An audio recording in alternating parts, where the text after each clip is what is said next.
சொல்லும் பொருளும் சொல்லுகின்ற பங்கும் சுவைப்பட அமைந்துள்ளதோ என பல்லாற்றானும் பகிர்ந்து ஆய்ந்து தேர்வு செய்ய காத்திருக்கும் நடுவர் அவர்களே, யார் பெறுவார் முதல் பரிசு என அறிய துடிக்கும் ஆவலோடு காத்திருக்கும் அனைவருக்கும் எனது முத்தான வணக்கத்தை நான் கொத்தாக தெரிவித்துக் கொள்கிறேன்.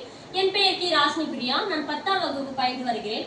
நான் உங்கள் முன்னால் பேச எடுத்துக்கொண்ட தலைப்போ கர்ம வீரர் காமராஜர்.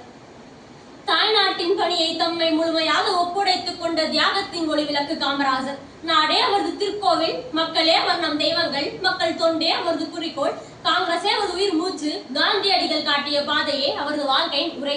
ராமநாதபுரம் மாவட்டத்தில் விருதுப்பட்டி என்னும் ஒரு ஊர் உண்டு. அது தற்போது விருதுநகர் என்ற நகரமாக விளங்குகிறது. அவ்வூரில் உள்ள தேங்காய் வியாபாரி குமாரசாமி நாடாருக்கும் சிவகாமி அம்மையாருக்கும் 1903ஆம் ஆண்டு ஜூலை திங்கள் 15ஆம் நாள் காமராஜர் பிறந்தார். இவரது பிள்ளை திருநாமம் காமாட்சி நாகம்மாள் இவரது தங்கை. காமராஜர் 6ஆம் வகுப்பு பயின்றும் போதே தனது தந்தை காலமாகிவிட்டார். பின்னர் தாய்மாமன் கருப்பையா நாடார் பராமரிப்பில் வளர்ந்து வந்தார். இவர் 6ஆம் வகுப்பு வரைதான் படித்தார். பின்னர் தாய்மாமன் நடத்தி வந்திய துணிக்கடையில் பணியாற்றினார். துணிக்கடையில் வேலை செய்யும் போதே செய்தித்தாளை படிக்கும் பழக்கம் ஏற்பட்டது. விடுதலைக்கும் கூட்டங்களுள் செல்வார். இவர் விடுதலைக்கு திரியே ஈடுபடுவது அவருடைய குடும்பத்தினர் விரும்பவில்லை. அவரை திருவனந்தபுரத்திற்கு அனுப்பி வைத்தார். அங்கு அவருடைய மற்றொரு தாய்மாமன் காய்கறி கடையை வைத்திருந்தார். கடையில் வேலை செய்யவும் ஆரம்பித்தார். அங்கேயும் அவரது விடுதலைக்கு பணிகள் தொடர்ந்தன. வைக்கம் என்ற ஊரில் குறிப்பிட்ட சில தெருக்கடல் தாழ்த்தப்பட்ட மக்கள் நுழைவதற்கு தடை இருந்தது. அந்த தடையை நீக்க சத்தியாகிரகம் நடந்தது.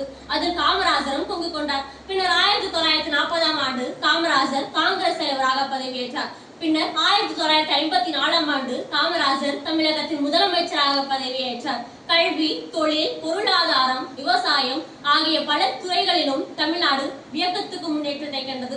செயற்கரிய செய்பவர்கள் பெரியோர்கள் என்பதனை உணர்த்தும் வகையில் காமராஜரும் பல்வேறு நலத்திட்டங்களை கொண்டு வந்தார். கிராமங்களிலும் பள்ளிகளை கொண்டு வந்தார். அப்போதும் பள்ளிக்கு செல்லாமல் மாடு வைத்துக் கொண்டிருந்த சிறுவனை பார்த்தபோது ஏன் பள்ளிக்கு செல்லவில்லை என்று கேட்டார்.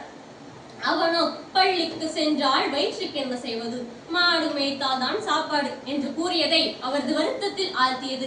எனவே பள்ளிகளில் மதிய உணவு திட்டத்தை கொண்டு வந்தார். மேலும் ஏழை மாணவர்களுக்கும் வசதியான மாணவர்களுக்கும் வேறுபாடு இருக்க கூடாது என்பதற்காக சீருடை திட்டத்தை கொண்டு வந்தார். அவர் ஆட்சியில் இருந்த 9 ஆண்டுகளும் பொற்காலமாகும். பின்னர் 2/10/1963ஆம் ஆண்டு காமராஜர் தமிழகத்தின் முதலமைச்சர் பதவியில் இருந்து விலகினார். பின்னர் 2/10/1975இல் காமராஜர் அமரரானார். படிக்காத மேதை காமராஜருக்கு பாரத ரத்ன பட்டத்தை வழங்கிய இந்திய அரசு பெருமைப்படுத்தியது.